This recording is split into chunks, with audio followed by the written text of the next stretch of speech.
Il y a des gens qui traversent la vie comme s'ils étaient un phare, fermes, immobiles, sans besoin de bouger pour attirer l'attention.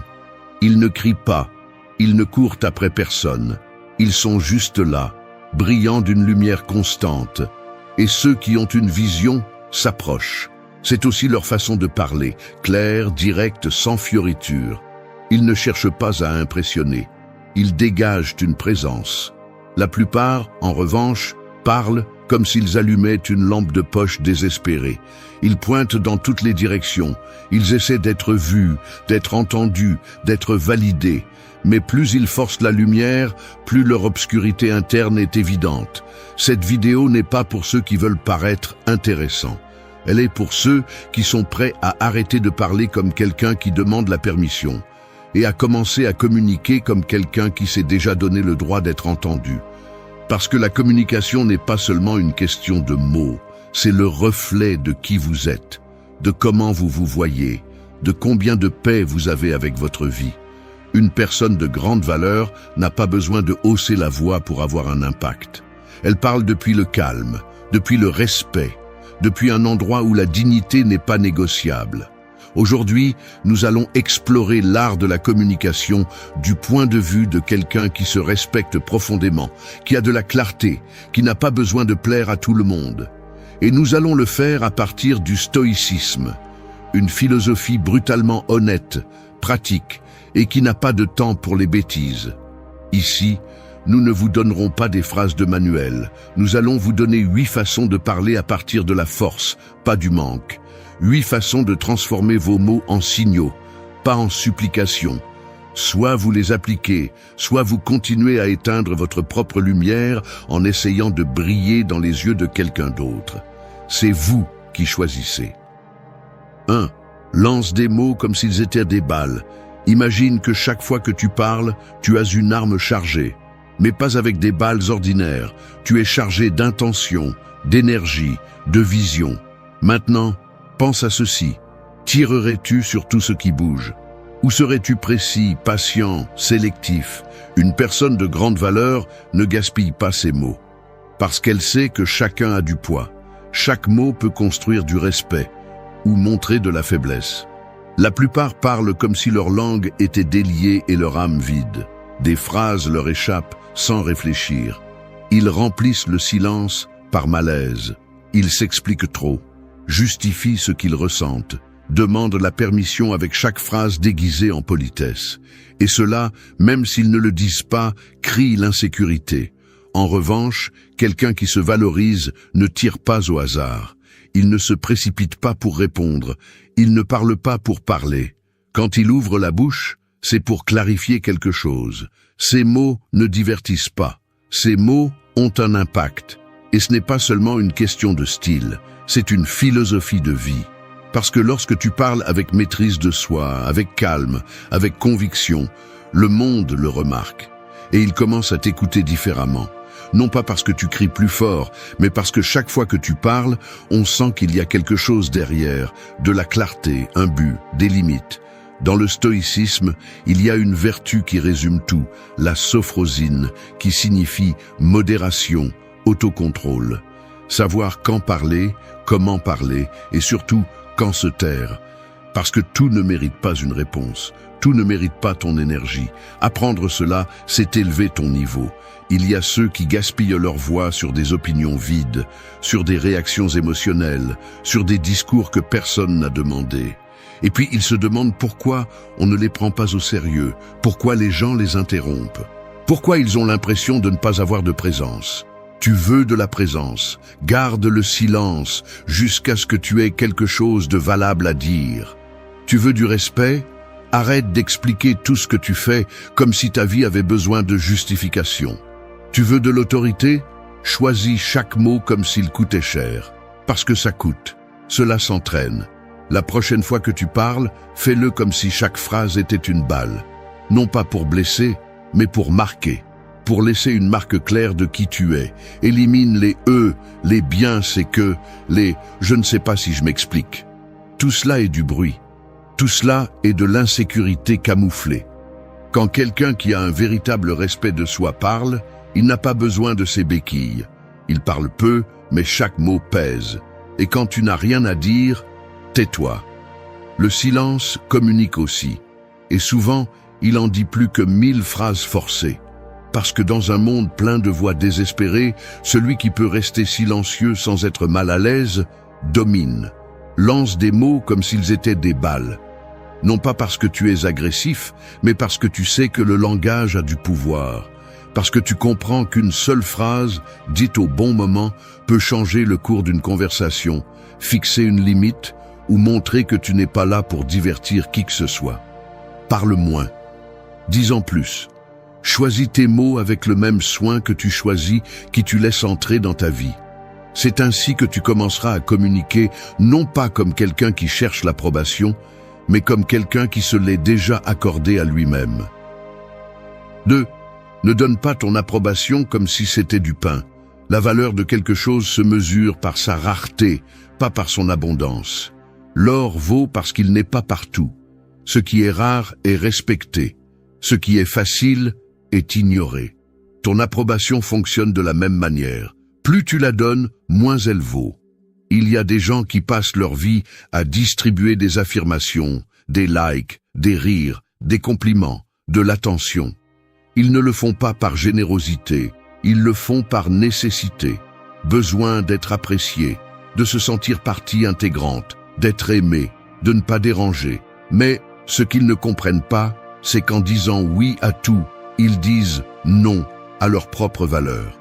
Quelqu'un avec une grande valeur personnelle n'a pas besoin de valider tout le monde. Il n'approuve pas n'importe quoi juste pour être accepté, parce que son approbation n'est pas un bonbon qu'on distribue à Halloween, c'est le reflet de ses normes. Et si tu as de vraies normes, tout le monde ne les respectera pas. Et c'est bien ainsi. Le problème de donner son approbation, c'est que tu deviens prévisible, facile à lire, sans critères. Et quand ton critère n'a pas d'importance, tu n'as pas d'importance non plus. Parce que si tout te semble bien, si tu likes tout, si tu souris à tout, personne ne te prendra au sérieux quand quelque chose te tiendra vraiment à cœur. Cela ne signifie pas devenir amer, ni de marcher dans la vie avec un air de dédain. Cela signifie arrêter d'être émotionnellement bon marché. Cela signifie que lorsque tu dis « bien fait », cette phrase a du poids. Parce que tu ne la dis pas à n'importe qui. Parce qu'on voit que tu n'agis pas par besoin d'être aimé, mais par liberté d'être honnête. Au fond, beaucoup de gens donnent leur approbation pour la recevoir en retour, comme un échange déguisé. Je te donne ma validation en espérant que tu me rendras la tienne, mais c'est une transaction, pas de l'estime de soi. Quelqu'un de réellement précieux n'a pas besoin de jouer à ce jeu. Il valide quand il le sent. Il critique quand c'est nécessaire. Il se tait quand il n'a rien de précieux à dire. Sois clair sur ce point. Si ton approbation est disponible pour tout le monde, personne ne se battra pour l'obtenir. Personne ne fera l'effort de la gagner. Parce que pourquoi se battre pour quelque chose qui est gratuit? Ton respect a de la valeur. Ton énergie a de la valeur. Ton attention aussi. Alors, que tout le monde ne l'obtienne pas. Que ton j'aime ait de la valeur. Que ton je suis fier ait du poids. Que ton sourire ne soit pas un réflexe, mais une décision consciente. Il y a de la force dans cela. Parce que lorsque tu deviens sélectif avec ce que tu approuves, les gens commencent à remarquer qu'il y a une norme. Que tu n'es pas de ceux qui applaudissent par habitude. Que tu n'es pas influencé par les flatteries ni manipulé par le désir de plaire. Et cela génère quelque chose de plus puissant que la sympathie. Cela génère du respect. Ne donne pas ton approbation comme si c'était du pain. Tu n'es pas là pour nourrir l'ego de tous ceux qui passent dans ta vie. Tu es là pour construire une vie avec du sens, avec une vision, avec des limites. Et cela commence quand tu décides à qui tu donnes ton oui, ton applaudissement, ton énergie. Parce que si tu ne donnes pas de valeur à ton approbation, personne d'autre ne le fera. 3. Que ton attention soit un privilège, pas un prix de consolation. Il y a des gens qui distribuent leur attention comme s'ils faisaient l'aumône émotionnelle. Ils sont partout, écoutant tout le monde, répondant à des messages qu'ils ne veulent pas répondre, entretenant des conversations qui ne les nourrissent pas. Ils se sentent obligés d'être disponibles, comme si leur présence était un cadeau que n'importe qui peut réclamer. Mais il y a une vérité inconfortable que tu dois comprendre. Si ton attention est toujours disponible, personne ne la valorisera. Parce que ce qui n'est pas protégé s'use. Et si tu ne fixes pas de limites, le monde te pressera jusqu'à te laisser vide. Ton attention n'est pas un prix de consolation pour celui qui s'ennuie. Ce n'est pas quelque chose qui se gagne par insistance. C'est un privilège. Et les privilèges ne sont pas distribués par pitié. Ils sont accordés lorsqu'il y a du respect, de la réciprocité, une intention réelle. Une personne qui a de la valeur personnelle n'a pas besoin de prouver sa bonne ambiance en étant partout. Elle ne s'excuse pas de se prioriser. Elle ne se sent pas coupable de couper une conversation sans sens ou de laisser un message vu sans rien dire, parce que son temps est limité. Et ce qui est limité, on en prend soin. Celui qui se respecte n'est pas au service du divertissement des autres. Il ne se sent pas mal d'ennuyer, de ne pas répondre immédiatement, de ne pas être toujours accessible. Son attention ne dépend pas de la peur de perdre des connexions. Elle dépend de son focus, de ses objectifs, de sa paix. Et ce n'est pas de la froideur, c'est de la clarté. C'est comprendre que lorsque tu dis oui à tout, tu dis non à toi-même. Que lorsque tu donnes de l'espace à tout ce qui n'a pas d'importance, tu retires de l'espace à ce qui pourrait vraiment transformer ta vie. L'attention est de l'énergie. Ce n'est pas seulement regarder, c'est s'impliquer, c'est donner quelque chose de toi. C'est pourquoi tu ne devrais pas la donner à la légère.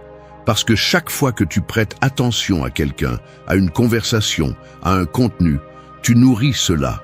Tu lui donnes du pouvoir. Tu fais grandir ce que tu devrais peut-être laisser mourir. Tout ne mérite pas ton focus. Tout ne mérite pas ton écoute. Tout ne mérite pas ton temps. Et non, tu n'es pas égoïste pour le comprendre.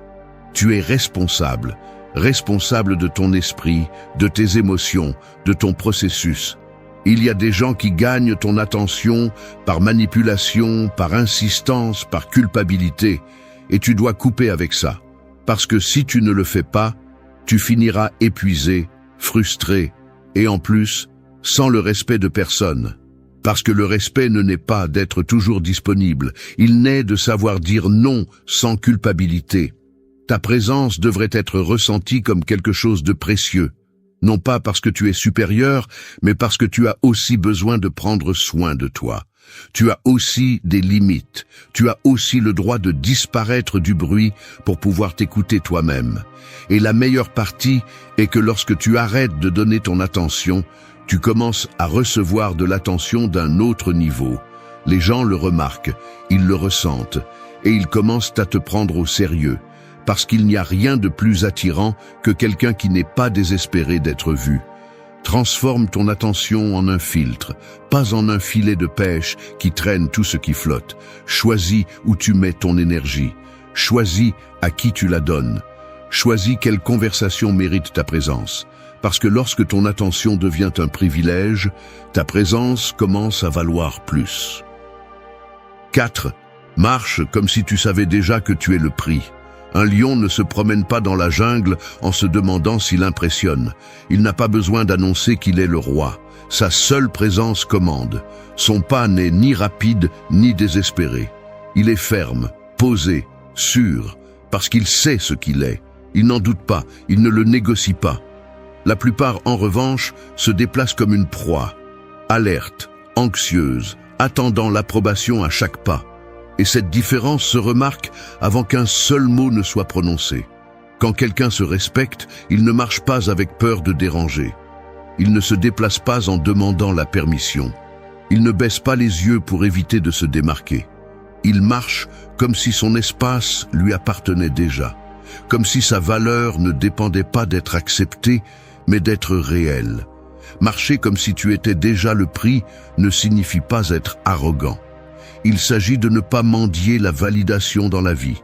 Celui qui comprend cela ne poursuit pas, ne se justifie pas, ne se bat pas avec désespoir. Il a quelque chose de plus fort que n'importe quel argument. La présence. La présence n'est pas faire du bruit. La présence est d'entrer dans un lieu et de se faire sentir, sans avoir à attirer l'attention, sans avoir à exagérer quoi que ce soit, juste en étant là, complet, ferme, clair. Mais cela n'est possible que lorsque tu arrêtes de penser que tu dois gagner quelque chose, lorsque tu arrêtes de parler depuis le doute, lorsque tu arrêtes de te déplacer comme si ton estime de toi dépendait de la réaction des autres. Et oui, cela se voit dans ta façon de parler, dans ta façon de t'asseoir, dans ta façon de répondre à l'inattendu. Mais surtout, cela se voit dans ce que tu ne fais pas. Tu n'expliques pas trop, tu ne t'excuses pas d'exister, tu n'essaies pas de rentrer dans des moules qui n'ont pas été faits pour toi. Le problème, c'est que beaucoup ont été éduqués pour être choisis, pour plaire, pour s'adapter. On leur a appris qu'il faut s'efforcer d'être aimé, d'être sympathique, d'être cool avec tout le monde. Mais cela a un prix. Tu deviens quelqu'un qui ne choisit pas. Tu attends seulement d'être choisi. Et quand tu vis ainsi, tu deviens facilement manipulable. Parce que celui qui ne se voit pas comme le prix accepte des miettes. Il se contente du minimum. Et le pire, il en est reconnaissant. Mais quand tu te tiens sur ta valeur, cette dynamique se brise. Tu ne demandes plus à entrer. Tu décides si cela vaut la peine d'être là. Tu n'as plus besoin d'attention pour te sentir suffisant. Tu es déjà suffisant, et tu le sais. Et cela génère du respect, parce que les gens détectent rapidement quand quelqu'un n'a pas besoin de plaire. Cette tranquillité impose. Ce calme parle plus fort que n'importe quel cri. Marche avec le corps détendu, mais avec le regard ferme. Assieds-toi avec présence, écoute avec intérêt, mais sans urgence, réponds sans hâte, sans fioriture. Tout cela communique que tu ne cherches pas à être accepté. Tu choisis avec qui te connecter. Et oui, tu vas déranger. Parce que quand quelqu'un marche comme s'il était le prix, ceux qui dépendent de l'approbation externe ont peur. Peur de ne pas pouvoir te contrôler. Peur que tu ne joues pas leur jeu. Mais c'est là que commence ton véritable pouvoir. Dans ce malaise, dans cette différence. Tu n'as pas besoin de convaincre, tu n'as pas besoin d'impressionner, tu as juste besoin de te rappeler ceci. Le prix ne mendie pas, le prix choisit. Et toi, si tu veux, tu peux commencer à choisir aussi. 5. Ne révèle pas toute ta carte, laisse de la place pour qu'on t'explore. Un bon livre ne montre pas sa fin à la première page. Un mystère qui se révèle complètement cesse d'être intéressant. Il en va de même pour toi. Si tu montres tout dès le début, si tu te racontes entièrement lors de la première conversation, si tu ouvres la porte de ton monde sans que personne ne touche, tu ne laisses pas de place pour que quelqu'un ressente de la curiosité, de l'intrigue, le désir de découvrir plus. Les personnes de grande valeur ne se précipitent pas à être comprises. Elles ne ressentent pas l'urgence de s'expliquer complètement. Elles n'ont pas besoin d'être un livre ouvert pour tout le monde, parce qu'elles comprennent que ce qui est précieux ne se donne pas.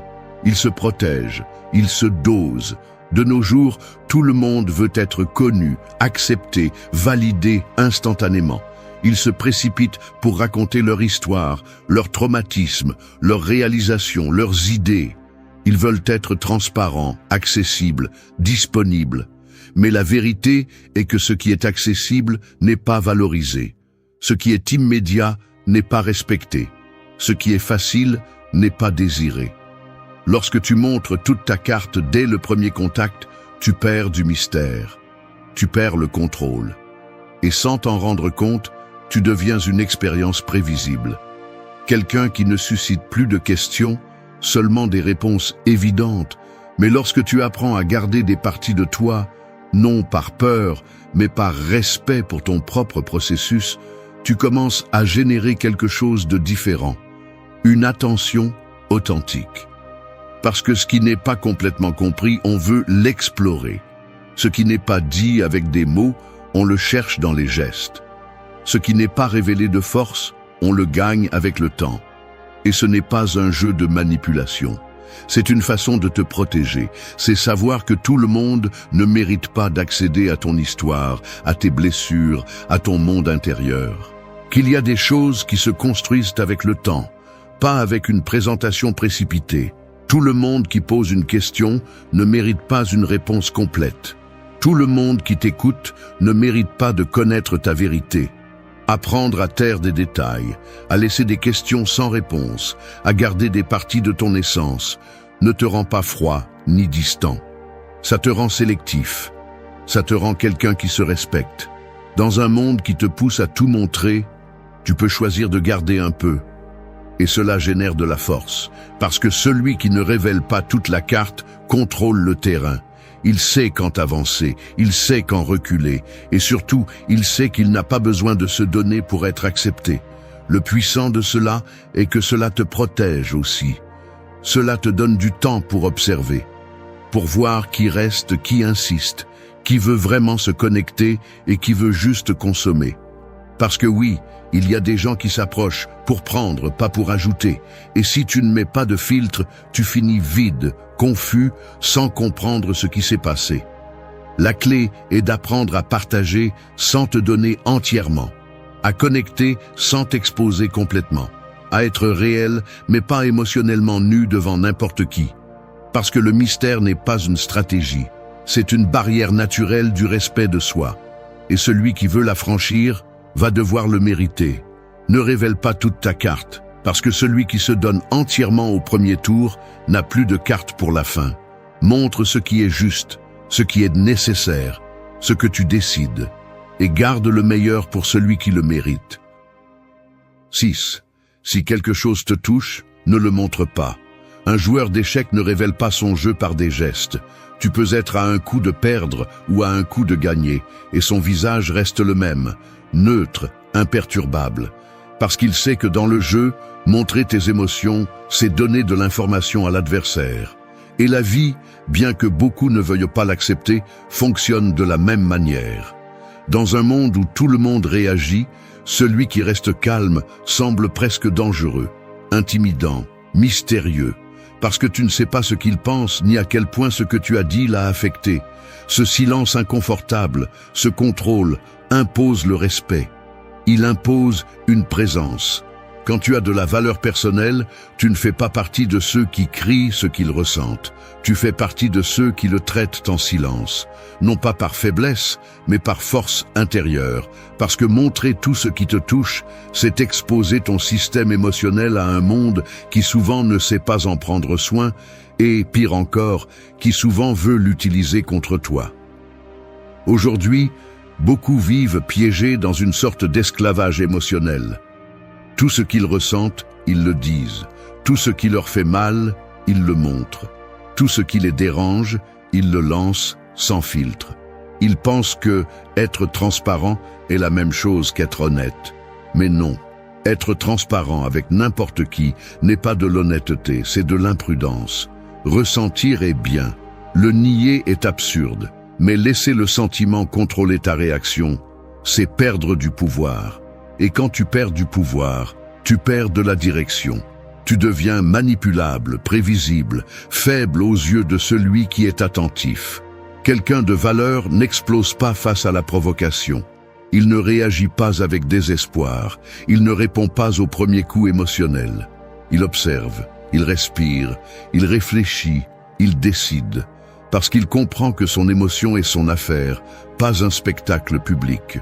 Les gens vont vouloir te tester. Ils vont toucher tes points faibles. Ils vont te lancer des commentaires, des blagues déguisées, des critiques passives, agressives. Tout cela dans le but de voir comment tu réagis. Et si tu mords à l'hameçon, tu perds. Parce que réagir sans contrôle, c'est donner du pouvoir à celui qui ne l'a pas mérité. Il ne s'agit pas de vivre avec un masque. Il s'agit de choisir.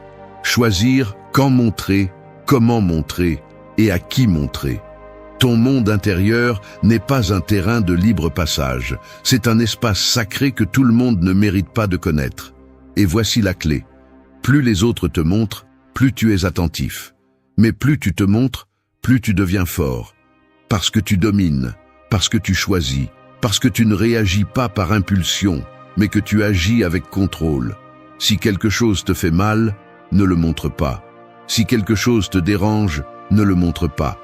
Si quelque chose t'enthousiasme, ne le montre pas trop non plus. non pas parce qu'il est mal de le ressentir, mais parce que la maîtrise émotionnelle commence là. Quand ce qui se passe à l'intérieur ne définit pas ton comportement à l'extérieur. Et ce n'est pas de la froideur, c'est du pouvoir. Le pouvoir de ne pas te briser face à n'importe quel vent. Le pouvoir de rester solide même si tout bouge en toi. Ne donne pas au monde la formule pour te désarmer. Ne donne pas à n'importe qui les clés de ton équilibre. Ce qui te touche, garde-le pour toi. Traite-le, travaille-le, ressens-le. Mais sans le donner au premier qui te regarde avec curiosité ou te provoque sans respect. Parce que celui qui maîtrise ce qu'il ressent devient une force qui n'a pas besoin d'être expliquée. Elle est simplement respectée. 7. Ne pose pas les questions typiques. Une clé commune ouvre de nombreuses portes, mais aussi les portes les moins importantes. En revanche, les coffres forts, les endroits où sont gardées les choses précieuses, ne s'ouvrent pas avec n'importe quelle clé. Ils nécessitent une combinaison différente, et les bonnes conversations fonctionnent de la même manière. Elles ne s'ouvrent pas avec ce qui est typique, elles ne s'ouvrent pas avec ce qui est facile. Poser les questions habituelles, dans quoi tu travailles, qu'est-ce que tu étudies, d'où viens-tu, peut briser la glace, oui. Mais cela peut aussi geler toute connexion réelle, parce que ce qui est typique génère des réponses automatiques, des mécanismes de défense déguisés en politesse. Et si tu veux marquer avec ta communication, tu dois éviter ce qui est attendu. Les personnes de grande valeur ne répètent pas des scripts, elles ne posent pas des questions par obligation. Elles parlent à partir d'une véritable curiosité, de l'attention, du désir authentique de connaître au-delà du personnage que l'autre porte sur lui. Et cela se ressent, parce que quand quelqu'un te pose une question différente, il te force à sortir du pilote automatique, il te réveille. Une question bien posée peut révéler plus que 1000 réponses. Elle peut briser une barrière, elle peut ouvrir un canal de confiance, d'introspection, d'intérêt authentique. Mais pour cela, tu dois arrêter de chercher à bien paraître et commencer à chercher de la profondeur. Ne pose pas des questions superficielles. Ne te contente pas des données basiques. Va plus loin. Pose les questions que d'autres n'osent pas poser, mais que tout le monde aimerait répondre à quelqu'un qui sait écouter. Qu'est-ce qui te coûte le plus à admettre? Que fais-tu quand personne ne te voit? Quelle version de toi ne veux-tu plus répéter? Ce genre de questions ne font pas seulement la différence. Elles te positionnent comme quelqu'un qui pense, qui observe, qui n'est pas là juste pour passer le temps. Et attention, cela ne signifie pas que tu dois être intense tout le temps. Cela signifie que tu as du discernement, que tu sais quand sortir de la superficialité, que tu ne collectes pas des données, tu te connectes avec des personnes. Celui qui pose les mêmes questions que tout le monde devient une partie du bruit. Celui qui pose les questions que peu osent devient inoubliable. Il ne s'agit pas de paraître intéressant, il s'agit d'être intéressant. Et cela commence par la façon dont tu montres ton attention, par le type de questions que tu poses, par le langage que tu utilises pour ouvrir un espace où l'autre peut vraiment se montrer, pas seulement répéter la même chose.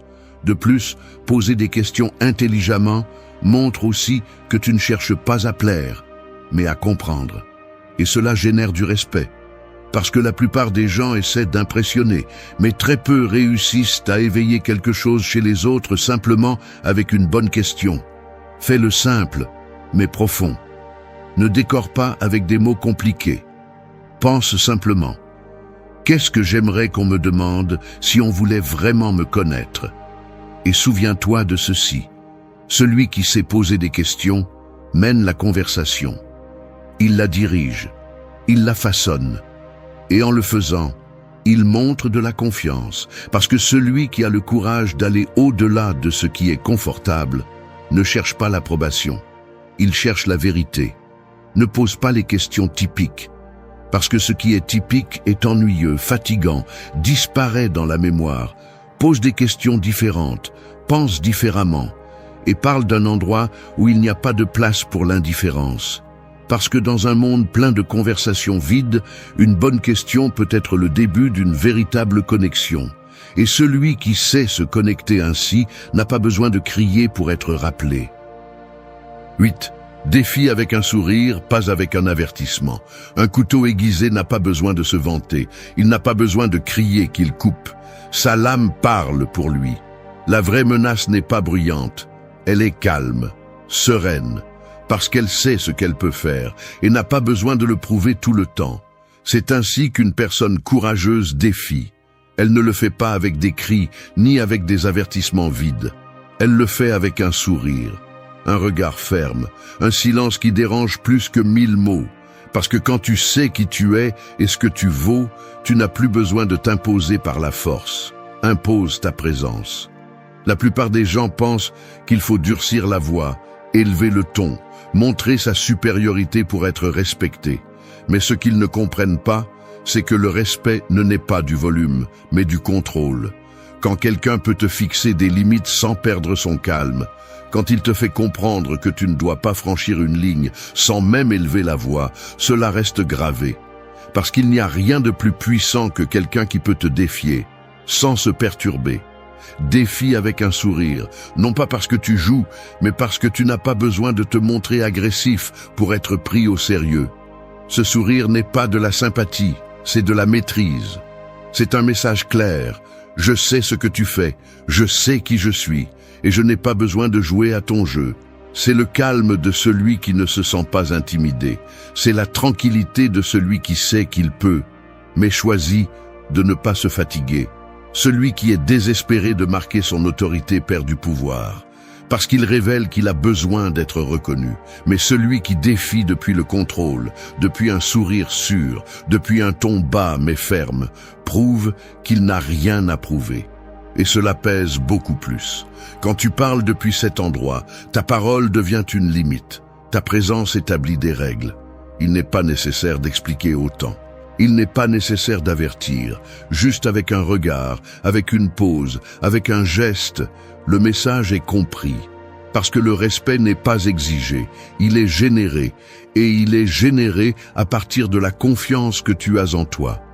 De la cohérence entre ce que tu dis et ce que tu fais, de l'énergie que tu portes quand tu parles.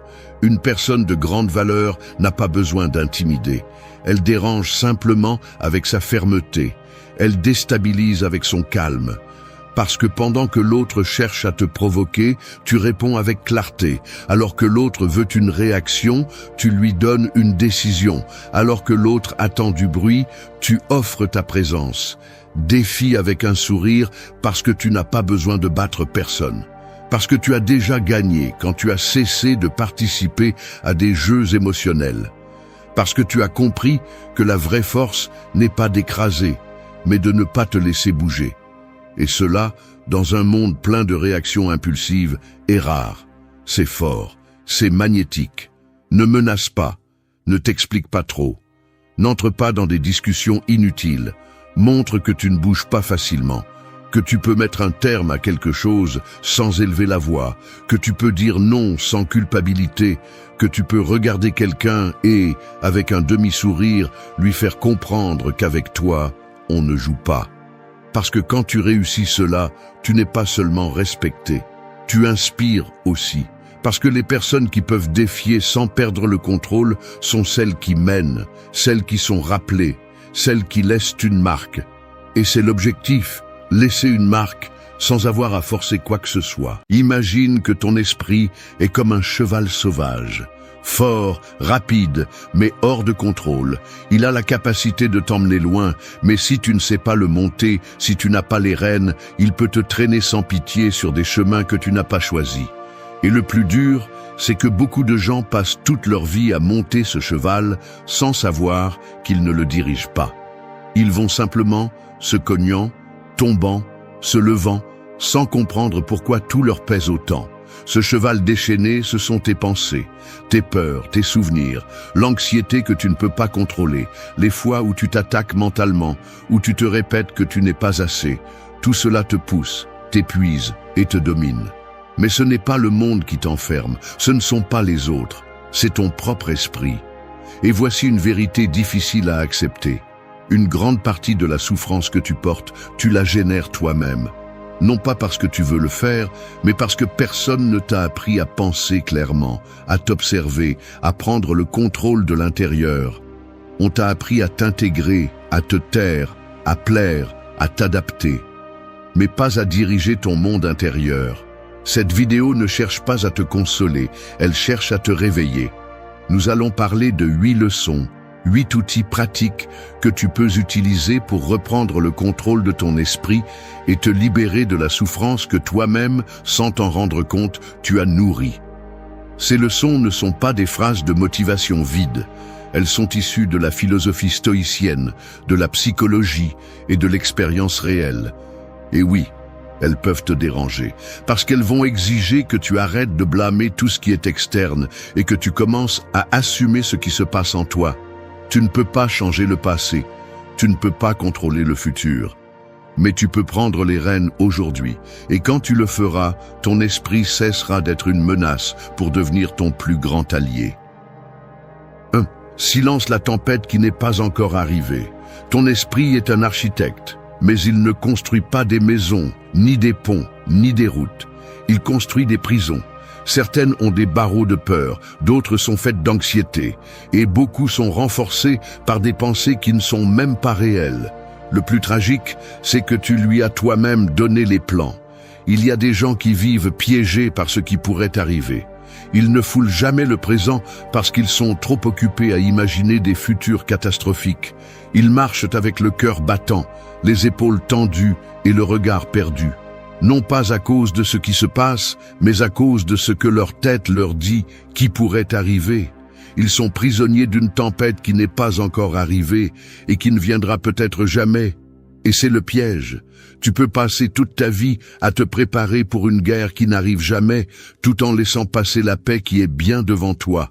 Tu vis avec le parapluie ouvert, sous un ciel dégagé, convaincu qu'il vaut mieux être prêt pour le désastre que de risquer de vivre en paix.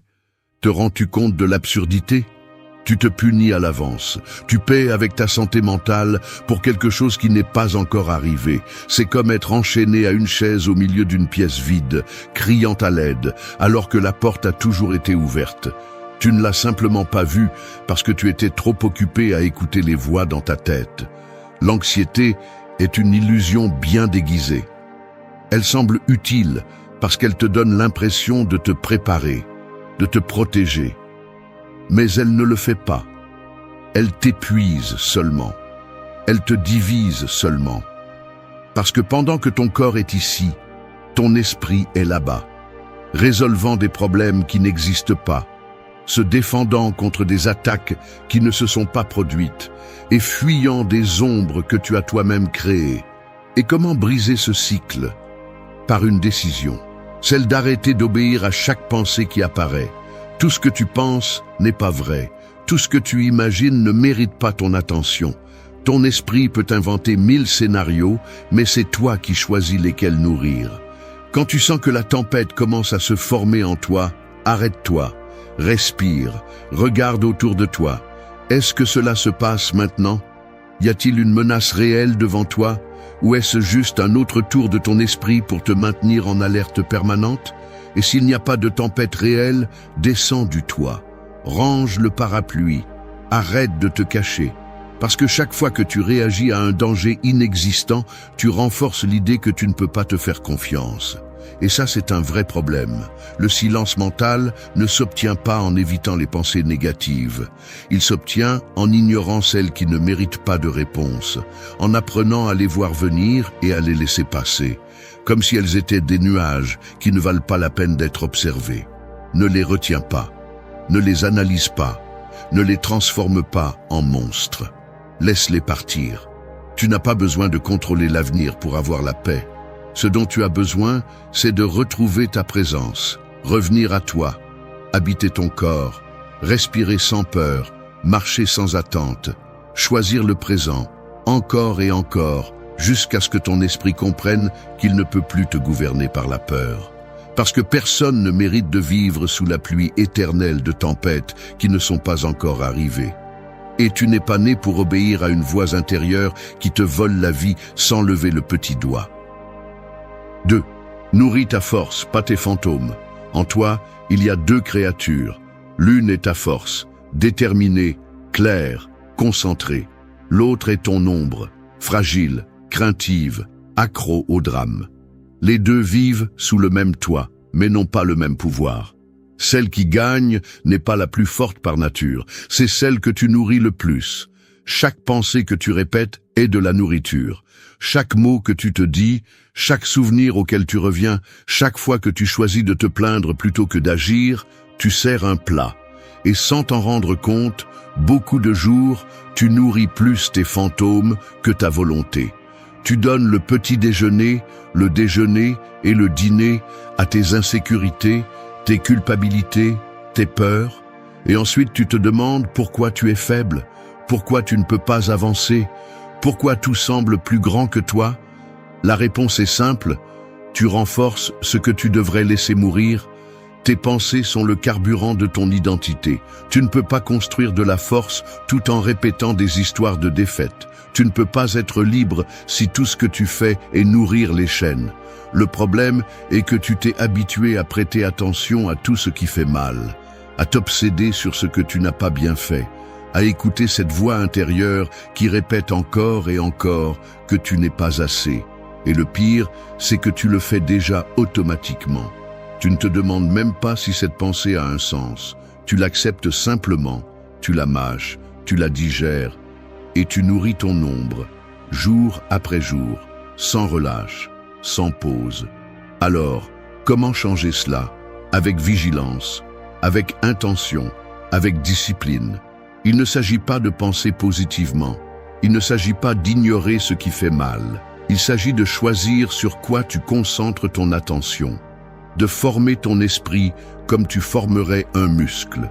Tu n'entraînes pas tes jambes si tu veux que tes bras grandissent. Tu ne peux pas non plus nourrir ta peur et espérer que ton courage grandisse. Commence par t'observer, sans drame, sans jugement. Observe simplement, quelle histoire te racontes-tu aujourd'hui? À quelle pensée donnes-tu de l'énergie? Renforces-tu ton pouvoir ou renforces-tu ta misère? C'est un entraînement mental et c'est quotidien. Il n'y a pas d'exception parce que l'esprit ne s'éteint pas, l'esprit se redirige. Et chaque fois que tu rediriges ta pensée vers ce qui te donne de la force, ton progrès, tes décisions fermes, ta capacité à agir même si tu as peur, tu affaiblis tes fantômes. Tu leur retires de la nourriture, tu cesses d'être leur fournisseur. Beaucoup de gens attendent de se sentir mieux pour commencer à penser différemment. Mais c'est l'inverse. Tu commences à penser différemment et petit à petit, tu te sens mieux. Parce que l'esprit obéit à ce que tu lui répètes. Et si tu lui répètes la force, il commence à croire qu'il est fort. Si tu lui répètes que tu peux, il commence à construire des chemins là où avant il ne voyait que des murs. Ce n'est pas une formule magique, c'est un choix que tu devras faire tous les jours, parce que tes ombres ne disparaissent pas. Elles seront toujours là, attendant que tu baisses la garde, que tu te négliges, que tu leur serves un autre plat. Alors demande-toi, chaque fois que tu t'arrêtes, cette pensée m'affaiblit-elle ou me renforce-t-elle? Cette pensée est-elle de la nourriture pour mon pouvoir ou pour ma destruction? Et si la réponse ne te plaît pas, tu sais ce que tu dois faire. Arrête de servir tes fantômes. Ils ne méritent pas une miette de plus de ton énergie. Ils en ont eu assez. 3. Lâche le poids qui n'est plus le tien. Imagine-toi marchant avec un sac à dos rempli de pierres. Chaque pierre représente quelque chose. Une culpabilité, une déception, une trahison, une erreur, un « j'aurais dû faire ça », un « pourquoi n'ai-je pas été capable ». Au début, il semble que tu peux supporter le poids. Mais à mesure que tu avances, les pas deviennent plus lents, le dos se courbe et le paysage cesse d'avoir de l'importance. Tu ne vis plus, tu portes. Et le pire, c'est que beaucoup de ces pierres ne t'appartiennent même pas. Il y a des gens qui traînent le passé pendant des années, portant des responsabilités qui ne sont pas les leurs, reproduisant des conversations qui sont déjà terminées, se rappelant des erreurs qui ne peuvent plus être changées, donnant de l'espace dans leur esprit à des personnes qui ne sont plus là, à des blessures qui auraient déjà dû cicatriser. Non pas parce qu'ils ne veulent pas les lâcher, mais parce qu'ils confondent la douleur avec l'identité. Ils s'identifient à ce poids. Ils croient que s'ils le lâchent, ils perdent une partie d'eux-mêmes. Mais ce n'est pas de la force, c'est un attachement à l'autodestruction. À quoi bon continuer à te blâmer pour ce que tu ne savais pas à ce moment-là? Qui aides-tu en te rappelant tous les jours ce qui a mal tourné? À qui es-tu loyal en portant quelque chose qui t'empêche d'avancer? Lâcher prise n'est pas oublier. Ce n'est pas justifier ce qui s'est passé. Ce n'est pas nier ce qui a fait mal. Lâcher prise, c'est accepter que c'est déjà arrivé. C'est comprendre que tu ne peux pas continuer à vivre avec le passé sur les épaules. Parce que plus tu le portes, moins il reste de place pour le nouveau, pour le possible, pour ce que tu peux construire maintenant. Mais il y a quelque chose d'important que tu dois savoir. Lâcher prise fait mal. Non pas parce que c'est mauvais, mais parce que cela implique de renoncer au rôle de victime. Et ça, même si ça sonne dur, c'est quelque chose à quoi beaucoup de gens se sont habitués. Être la victime du passé donne une identité, donne des excuses, donne une raison de ne pas avancer. Mais ça enferme aussi, ça limite aussi, ça tue aussi lentement ton pouvoir personnel. Tu dois te poser cette question avec une brutalité honnête. Portes-tu cela parce que cela t'affecte encore ou parce que tu ne sais pas qui tu serais sans cette douleur? Tiens-tu cette pierre parce qu'elle est nécessaire ou parce que tu as peur de la lâcher et de faire face au vide qu'elle laisse? La liberté mentale commence lorsque tu oses laisser tomber ce qui ne te sert plus. Et cela inclut les croyances que tu as apprises de quelqu'un d'autre, les culpabilités héritées, les attentes que d'autres ont placées sur toi, les anciennes versions de toi-même qui ne représentent plus ce que tu es aujourd'hui. Personne ne peut lâcher ce poids pour toi. Personne ne peut savoir quelle pierre ne te correspond plus. Mais toi, tu le sais. Au fond, tu le sens, tu le reconnais. Seulement, tu ne t'es pas encore donné la permission de le laisser partir. Fais-le. Non pas parce que c'est facile. Fais-le parce que tu le dois, parce que ton dos est déjà fatigué, parce que ton chemin ne peut pas avancer si tu restes bloqué dans ce qui a été, parce que tu n'es pas ta douleur. Tu n'es pas ton erreur, tu n'es pas ce qu'on t'a fait, tu es ce que tu décides de faire avec ça. Et si tu décides de lâcher prise, même si au début tes jambes tremblent à cause de l'habitude du poids, tu vas te rendre compte de quelque chose, que tu as toujours été plus fort sans ce fardeau. Seulement, tu ne t'étais pas encore donné l'opportunité de marcher libre. 4. Transforme la chute en chemin. Il y a des gens qui se brisent et disparaissent. D'autres, avec les mêmes morceaux, construisent quelque chose de nouveau. Pense à un vase qui tombe par terre. Il serait facile de balayer les débris, de les jeter à la poubelle et de faire semblant qu'il n'a jamais existé. Mais il y a une tradition japonaise qui fait le contraire. Elle s'appelle le kintsugi et consiste à prendre chaque morceau cassé, à les unir avec de la résine et de la poudre d'or, et à redonner forme, beauté et valeur à ce qui semblait détruit. On ne cache pas la blessure, on l'honore, on la transforme. Elle devient une partie de l'histoire. Ainsi devraient être nos chutes. Non pas des moments de honte, mais des moments pour nous reconstruire avec plus de valeur qu'avant, parce que nous tombons tous, pas une fois, plusieurs fois. Et si tu ne l'as pas encore fait, prépare-toi.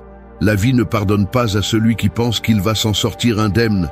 Tu vas échouer, tu vas souffrir, on va te trahir, tu vas prendre de mauvaises décisions, tu vas être déçu par les autres et par toi-même.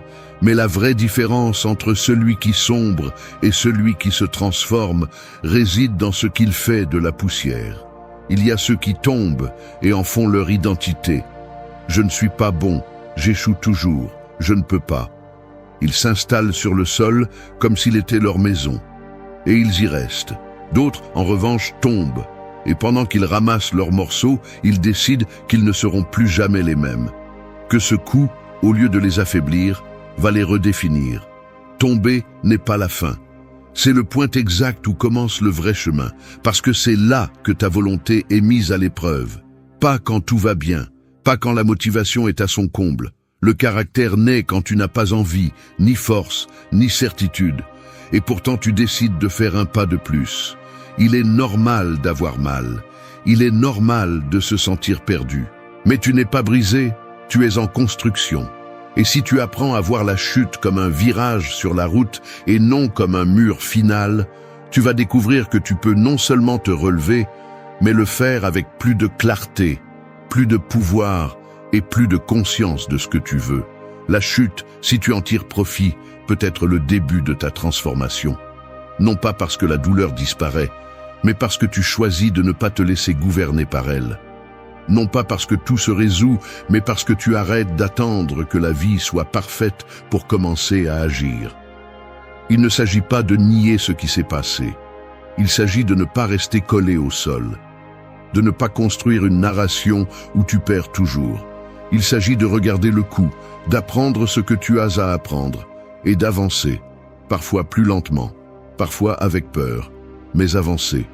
Chaque blessure qui ne se transforme pas pourrit, et chaque chute qui n'est pas assimilée se répète. Alors fais-toi une faveur, ramasse tes morceaux, intègre-les, marche avec eux, ne cache pas tes marques, elles sont à toi, et si tu sais les utiliser, elles peuvent devenir ta carte.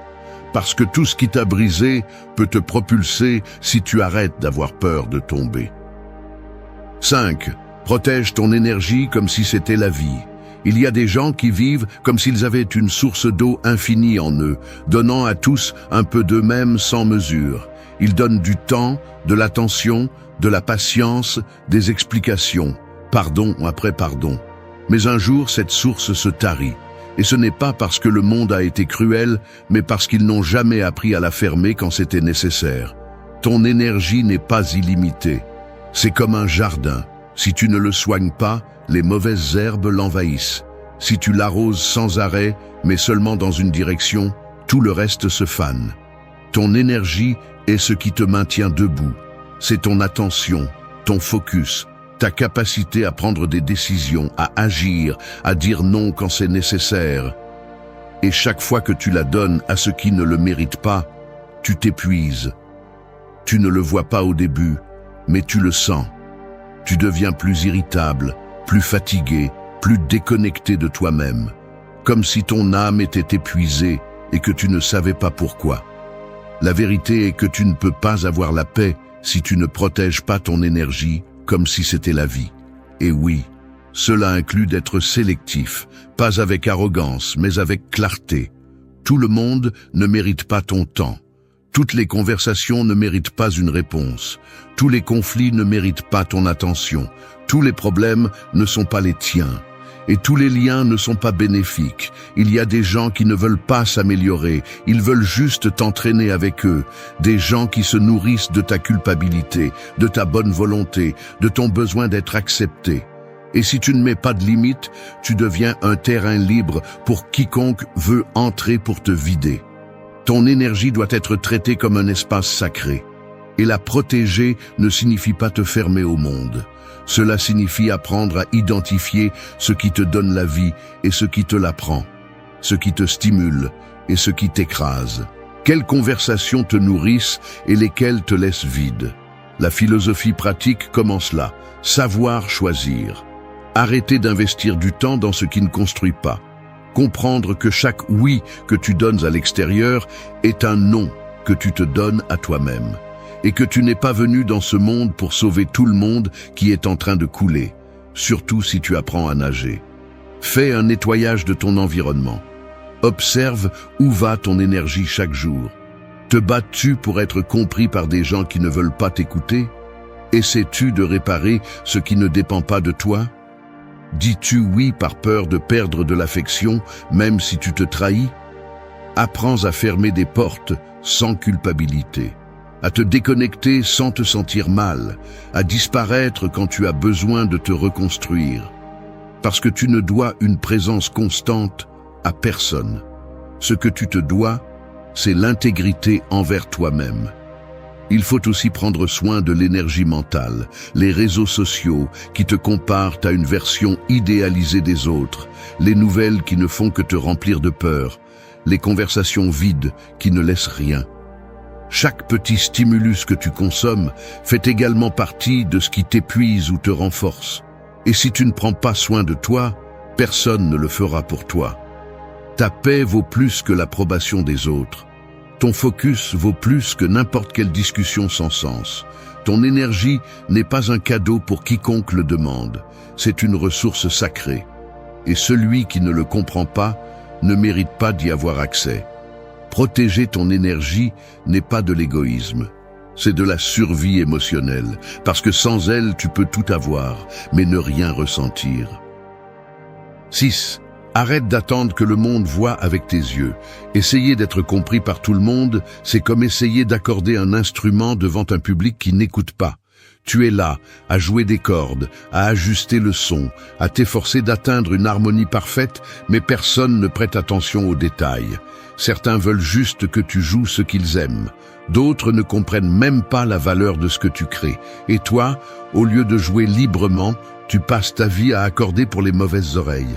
C'est l'erreur silencieuse que beaucoup de gens commettent. Vivre pour être compris, pour être accepté, pour éviter le malaise de ne pas s'intégrer. Ils veulent que le monde approuve leurs décisions, valide leurs émotions et leur donne le feu vert avant de progresser. Mais cette permission n'arrive jamais. Et si elle arrive, elle est toujours conditionnée. La vérité est que personne n'a ton histoire complète. Personne n'a ressenti ce que tu as ressenti, ni n'a marché avec le poids que tu as porté, ni n'a pleuré dans les coins où tu t'es brisé en silence. Alors, pourquoi vivre en attendant que chacun comprenne chaque pas que tu fais? Quand tu fais ça, tu te déconnectes de toi-même, parce qu'au lieu d'écouter ton intuition, tu écoutes des opinions. Au lieu d'avancer à partir de ta clarté, tu t'arrêtes à cause de la confusion des autres. Et tu finis par transformer ta vie en une tentative constante de traduction, de tes décisions, de ta façon de voir, de ta façon de ressentir, comme si ton expérience avait besoin d'une justification publique. Mais elle n'en a pas besoin. Tu n'as pas à expliquer qui tu es pour mériter le respect. Tu n'as pas à convaincre personne pour avoir le droit de changer. Tu n'as pas à agir comme les autres s'attendent à ce que tu le fasses juste pour maintenir la paix. Parce que cette paix est fausse si elle implique de te trahir chaque jour. Il est épuisant de vivre en demandant la permission d'être toi. C'est un épuisement mental d'essayer d'adapter ton essence à ce que les autres sont prêts à tolérer. Et à la fin, même si tu le fais, même si tu baisses le volume de ta voix, même si tu te rétrécis pour ne pas déranger, il y aura toujours quelqu'un pour te critiquer. Il y aura toujours quelqu'un qui ne comprendra pas. Alors, pourquoi continuer à accorder pour ceux qui ne valorisent pas la musique? Il y a un type de liberté qui n'arrive que lorsque tu arrêtes d'attendre d'être compris. Non pas parce que tu es arrogant, mais parce que tu comprends que ce n'est pas ton travail d'être clair pour tout le monde. C'est ton travail d'être fidèle à toi-même. Parce que celui qui veut vraiment te comprendre, écoute avec le cœur, pas avec ses préjugés. Et celui qui ne veut pas te comprendre peut avoir tous les arguments du monde, mais il ne verra jamais ce que tu vois. Et c'est bien. Tout le monde n'est pas prêt. Tout le monde n'a pas la capacité. Tout le monde n'a pas le contexte. Tout le monde n'a pas ta vision. Arrêter de chercher l'approbation n'est pas de la rébellion. C'est de la maturité. C'est de la force intérieure. C'est avoir la clarté de continuer à accorder ton instrument pour toi et non pour un public qui change d'avis toutes les 5 minutes. Ta vie n'est pas un spectacle. C'est une œuvre unique. Tu n'es pas ici pour plaire. Tu es ici pour construire quelque chose de vrai. Alors arrête de t'arrêter chaque fois que quelqu'un ne comprend pas ton chemin. Arrête de justifier ce qui naît de ta vérité. Accorde ton instrument. Joue ta musique. Celui qui a des oreilles pour écouter arrivera. 7. Rappelle-toi que la clé a toujours été la tienne. Il y a ceux qui passent leur vie à frapper aux portes, espérant que quelqu'un de l'autre côté les ouvre et leur dise « Tu peux entrer maintenant. Tu peux être heureux. Tu peux te sentir suffisant. » Ils s'épuisent à demander la permission. Ils supplient pour être reconnus, attendent l'approbation, et chaque fois qu'ils ne la reçoivent pas, ils sont de plus en plus convaincus que quelque chose en eux est brisé. Mais personne ne leur dit que cette porte n'a jamais été fermée, que la seule chose qui les retenait était la croyance qu'ils avaient besoin d'une clé, qu'ils ont toujours eue dans leur poche. C'est ainsi que fonctionne l'autosabotage. Il te convainc que tu as besoin que quelque chose ou quelqu'un d'extérieur te valide, te sauve, te secoure. Et toi, sans le remettre en question, tu donnes à d'autres personnes le pouvoir de définir ta valeur. Tu le fais quand tu te tais pour ne pas déranger, quand tu repousses tes décisions par peur de ce qu'on dira, quand tu n'avances pas jusqu'à ce que quelqu'un d'autre te donne le signal. C'est comme avoir le moteur allumé et ne pas appuyer sur l'accélérateur juste parce que tu attends que quelqu'un dise « tu peux bouger maintenant ». Mais la vérité est celle-ci. Personne ne viendra te donner la permission de vivre ta vie. Personne ne viendra avec une clé magique pour ouvrir la porte de ton propre pouvoir. Cette porte s'ouvre de l'intérieur. Et si tu attends encore que quelqu'un d'autre le fasse, tu vas rester dehors longtemps. Tu as la clé. Tu l'as toujours eue. Mais peut-être qu'on t'a appris à ne pas l'utiliser, à penser que tu n'étais pas suffisant, à croire que tu devais être parfait avant d'agir, que tu devais être approuvé par tout le monde avant de parler, que tu avais besoin de garanties avant de choisir. Et ainsi, petit à petit, tu as cédé ta souveraineté. Tu as oublié que la liberté n'est pas quelque chose qui t'est donné, c'est quelque chose que tu prends. Que la valeur n'apparaît pas quand quelqu'un te la montre, mais quand tu décides de la soutenir, même si personne ne la comprend. Récupérer la clé est un acte de mémoire. C'est se rappeler qui tu étais avant que le monde te dise que tu ne pouvais pas. C'est revenir au centre. C'est assumer que la vie que tu veux ne se construit pas avec la permission des autres, mais avec ta propre responsabilité. Et oui, ça fait peur, parce que si tu as la clé, tu as aussi la faute si tu décides de ne pas l'utiliser. Mais c'est aussi la chose la plus libératrice que tu peux comprendre. Tu n'as pas besoin que tes parents approuvent ce que tu fais. Tu n'as pas besoin que tes amis comprennent tes décisions. Tu n'as pas besoin que ton partenaire confirme ta valeur. Tu n'as pas besoin que la société t'applaudisse pour sentir que tu es sur la bonne voie. Ce dont tu as besoin, c'est de faire confiance à ta capacité de choisir, de te tromper, d'apprendre, de te construire à partir de ce que tu crois, pas de ce que les autres attendent. Et chaque fois que tu sens que tu perds le cap, rappelle-toi, la porte est toujours là. Personne ne l'a vraiment fermée. Le seul qui décide s'il reste dehors ou s'il entre, c'est toi. Et oui, tu devras peut-être la forcer la première fois. Il y aura de la peur, tout tremblera à l'intérieur, mais à chaque pas, tu récupères du pouvoir. Tu te rappelles que tu n'as jamais été la victime de l'extérieur, tu as seulement été le prisonnier de ton oubli. Rappelle-toi que la clé a toujours été la tienne. Parce qu'au moment où tu arrêtes de chercher à l'extérieur ce qui a toujours été à l'intérieur, tu vas ressentir quelque chose que personne ne peut te donner ni te prendre. Le poids réel de ta liberté. 8. Arrête de regarder par la fenêtre et cultive ton jardin. Il y a des gens qui passent leur vie collés à la fenêtre. Ils observent ce que font les autres, comparent, critiquent, idéalisent. Ils voient des jardins étrangers plus verts, des vies plus organisées, des chemins plus rapides. Et pendant ce temps, leur propre jardin, celui qui compte vraiment, se remplit de mauvaises herbes, se dessèche, est oublié. Regarder par la fenêtre est facile. Cela ne nécessite aucun engagement.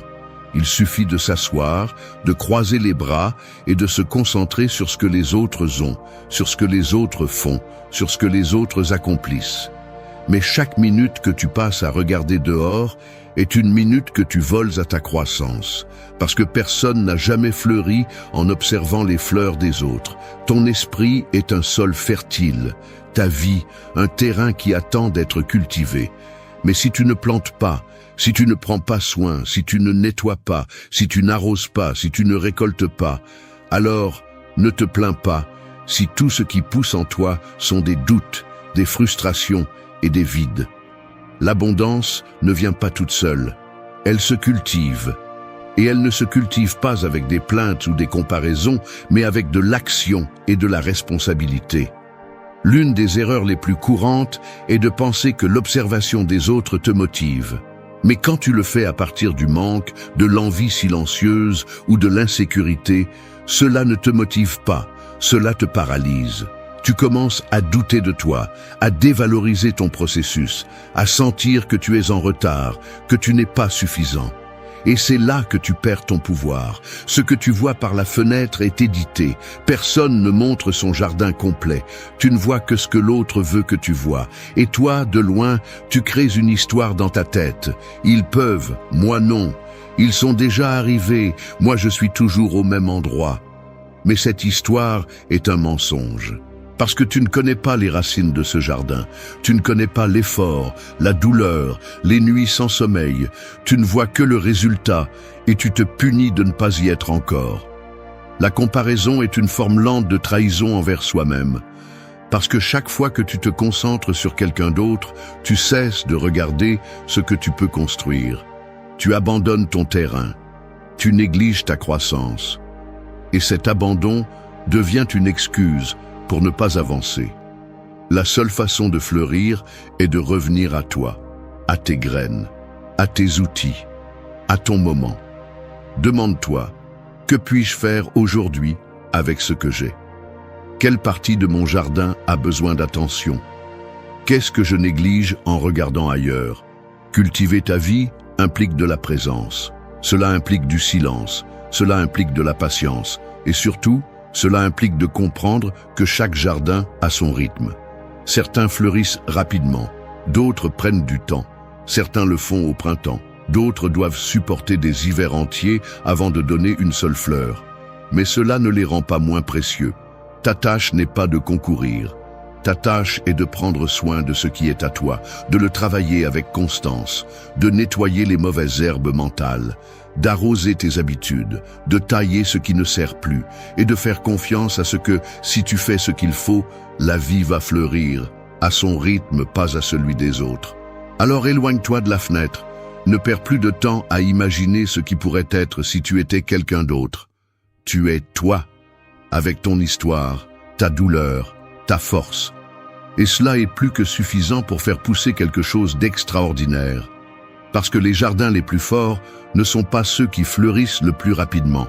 Ce sont ceux qui sont cultivés en silence, sans applaudissements, sans hâte, mais avec des racines si profondes qu'aucun vent ne peut les arracher.